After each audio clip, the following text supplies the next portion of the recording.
जी नज़म दा उन्वान है जी जद्दी कुश्ती नौकर। मैं आख्या अपने चौधरी नू साई सुनिया नाल दी बस्ती विच सरकारी मकतब खुला है, इत्थे पढ़दे न बाल गरीबां दे, जिथे मुफ्त किताबां दिंदियां हैं, काई फीस पढ़ाई दी नहीं लगदी। मैं सुनिया इल्म खजाना है, ए इल्म चानण अखियां दा, 7 पीढ़ियां मेरियां हड्डियां हैं सरकार दी ताबेदारी विच। इयो मंगना अजर गुलामी दा, सदियां दियां अनियां अखियां विच। मैं इल्म दा सुरमा पावना है, मैं अपना पुत्र पढ़ावना है। अगू दड़क के चौधरी याद आए, कुछ सोच समझ के बोलिया कर, तेरा पुत्र स्कूले जासी तां इनू वेख के पिंड दे लोकां नू रीसम सी बाल पढ़ावण दी, जे रस्म पढ़ाई दी चल पई तां मेरे बख्त दा सूरज ढल जासी।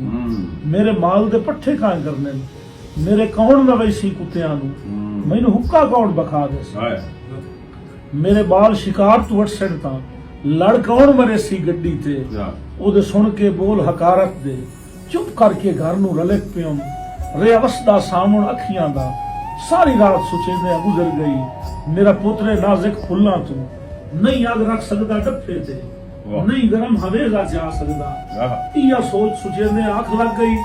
एक वेखिया मंजर ख्वाब दे विच, मेरे पुत्र दी कण ते बसता है, ओदे हथ च हार है फुल्लां दा, टुटाड़ियां चाह के गल मेरे ओ हार पवावना चाहंदा है।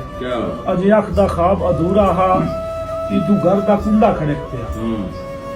मैं पूछया कौन है की आना है, तू बोलिया मुंशी चौधरी दा, इनू चौधरी साहब सदेंदे हैं। मैं आख्या आखी चौधरी नू मैनू ना फरमानी माफ करे, मेरे पैरी लज दियां बेड़ियां हैं, मेरे आके हाथ मफलूज ता नहीं।